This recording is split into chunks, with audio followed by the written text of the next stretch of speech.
Shalom saudara-saudariku yang dimana kita dipermuliakan oleh iman kepada Yesus Kristus. Pada kesempatan kali ini saya ingin menyampaikan suatu firman Tuhan bertema kesempatan kedua. Sebelum mendengar firman, marilah kita berdoa. Bapa, berkatilah firman yang akan kami dengar ini, kiranya firman ini dapat kami tanamkan dalam hati kami dan dapat kami laksanakan dan wujudkan dalam kegiatan kami sehari-hari. Hanya dalam nama Tuhan Yesus kami berdoa, syukur dan percaya. Amin. Saudara-saudariku pasti pernah gagal dalam mengikuti kehendak Allah. Mungkin kita merasa bahwa kita tidak layak mendapatkan kesempatan kedua, merasa tidak ada jalan keluar lagi, tidak ada hari esok. Namun saudara-saudariku, saya mempunyai kabar baik untuk saudariku sekalian, bahwa Allah yang kita sembah ialah Allah yang penuh pengampunan. Ia akan menghapus dosa saudara dan dosa saya sejauh dari timur ke barat. Saudara, kita belajar dari seorang tokoh Alkitab. Sebelum menjadi seorang yang percaya akan Tuhan, dulunya ia adalah orang yang amat tidak suka akan Kristenan. Ia akan memburu dan melakukan kekejaman terhadap orang-orang yang mengikuti ajaran Tuhan. Tokoh tersebut ia Rasul Paulus pada sebelum ia percaya kepada Tuhan. Pada dulunya ia adalah seorang yang taat akan agama Yahudi. Ia amat tidak suka akan pengikut Yesus. Ia bahkan akan mencari dan menganiaya orang yang percaya kepada Yesus Kristus. Bahkan ia ikut andil dalam peristiwa meninggalnya Stefanus, salah satu seorang yang percaya kepada Yesus Kristus. Namun, walaupun ia kejam dan melakukan suatu banyak kejahatan yang telah ia lakukan, Tuhan malah memberikan ia kesempatan kedua untuk berubah dan membuatnya menjadi alat untuk memberitakan firman Tuhan kepada banyak orang. Kisah Rasul Paulus dapat kita lihat pada Kisah Para Rasul pasal 9 ayat 1 sampai 19. Saulus bertobat.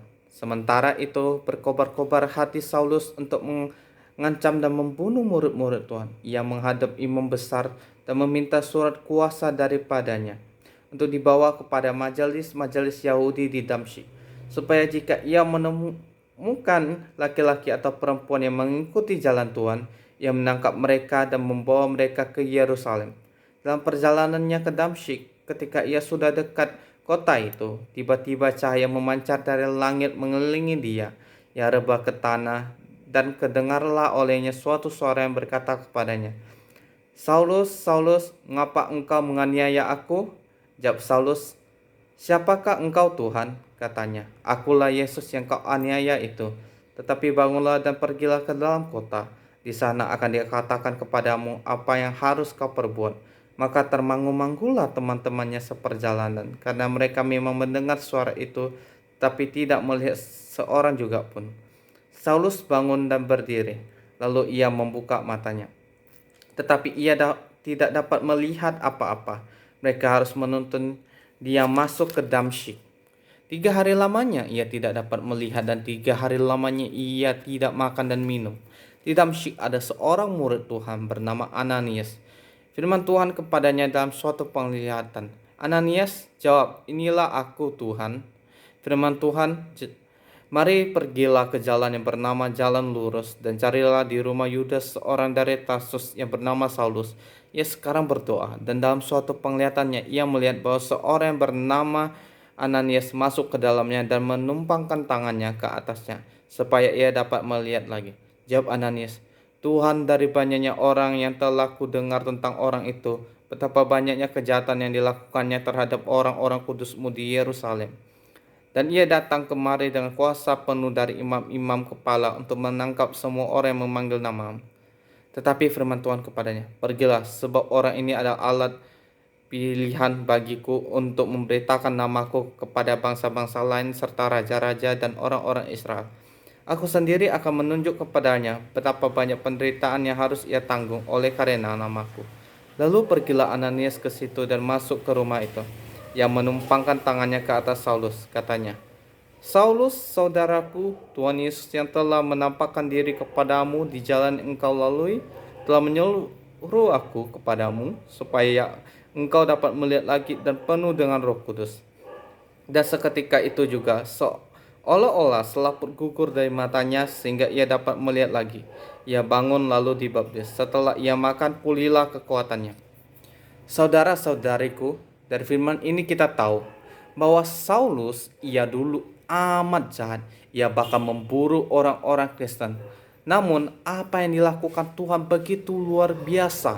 Walau Rasul Paulus ini dulunya jahat, ia dapat mengubah Rasul Paulus menjadi orang yang lebih baik. Ia memberikan kesempatan kepada orang yang berperilaku jahat. Ia memberikan kesempatan kepada setiap orang yang mau menerima kesempatan untuk bertobat. Nah, di dalam Alkitab ini kita melihat bahwa Rasul Paulus merupakan hanya salah satu contoh orang yang diberikan kesempatan kedua oleh Tuhan. Kita harus belajar dari Rasul Paulus yang menerima kesempatan kedua dari Tuhan. Apakah ketika ia diberi kesempatan kedua ia menolaknya atau ia tidak mendengarkan kesempatan kedua itu? Tidak, ia namun mendengarkannya, melakukannya. Rasul Paulus pada kesempatan keduanya ia benar-benar menerimanya, ia menggunakannya sebaik-baik mungkin. Ada 3 hal yang dilakukan Rasul Paulus dalam menerima kesempatan keduanya. Pertama, ia bertobat. Ia mengakui kesalahannya. Ia mulai percaya akan Yesus. Ia mengaku bahwa ia pernah jahat. Ia memang pernah gagal. Namun apa yang kuasa Tuhan lakukan kepadanya lebih luar biasa daripada masa lalunya. Ia percaya akan Tuhan sehingga ia bertobat dan ia dimaafkan dan dipulihkan kembali oleh Tuhan. Kedua, ia melayani setiap orang-orang yang percaya setelah kejadian itu. Ia bahkan membuat orang lumpuh dapat berjalan kembali. Ia melayani banyak orang. Ia bahkan rela untuk menjadi orang yang tidak mempunyai kuasa di dalam Yahudian. Ia melepaskannya. Ia tahu bahwa keyahudian bukanlah hal yang benar. Ia lebih percaya akan kuasa Tuhan. Ketiga, ia mewartakan firman Tuhan. Pada kesempatan keduanya, ia memberitakan firman Tuhan dengan penuh semangat, dengan penuh keyakinan, agar semakin orang banyak percaya kepada Yesus. Agar setiap orang mempunyai banyak keinginan untuk percaya kepada Yesus. Seperti yang kita lihat di dalam ayat ini, pada Kisah Para Rasul pasal 9 ayat 15. Tetapi firman Tuhan kepadanya, "Pergilah, sebab orang ini adalah alat pilihan bagiku untuk memberitakan namaku kepada bangsa-bangsa lain, serta raja-raja dan orang-orang Israel." Ia melaksanakan kesempatan kedua yang telah diberikan oleh Tuhan kepadanya. Pada suatu sisi lain, ada seorang tokoh di dalam Alkitab. Tokoh ini ialah Yudas Iskariot. Yudas Iskariot adalah salah satu dari 12 murid Yesus. Ia dipercaya Yesus untuk menjadi bendahara. Ia adalah salah satu orang ikut ketika Yesus memberitakan firman Tuhan. Namun apa yang kita tahu bahwa ia menjual Yesus 30 keping perak. Ia bahkan mencium Yesus, yang dimana kita tahu bahwa ciuman itu adalah lambang kasih. Namun ciuman yang diberikan Yudas Iskariot merupakan ciuman pengkhianatan. Yudas Iskariot, ia diberi waktu oleh Tuhan Yesus untuk bertobat setelah mengkhianati dia. Namun apa yang dilakukan Yudas Iskariot? Ia bukan malah bertobat, ia malah bunuh diri. Ia malah menyia-nyiakan kesempatan kedua yang telah Tuhan berikan kepadanya. Apa yang dilakukan oleh Yudas Iskariot ini jangan kita tiru. Jangan pernah kita menjadi seperti Yudas Iskariot yang dimana telah diberikan kesempatan kedua tapi menolaknya. Namun hendaklah kita seperti Rasul Paulus yang telah diberikan kesempatan kedua, yang melakukan kesempatan kedua ini dengan penuh kebijaksanaan, dengan penuh tanggung jawab. Sekarang saya ingin menanyakan saudara, bagaimanakah saudara sekarang? Apakah saudara adalah Yudas Iskariot? Apakah saudara adalah Rasul Paulus? Dan saudara, jikalau saudara ingin hidup tenang, hidup dengan rasa damai, kita harus menerima Yesus.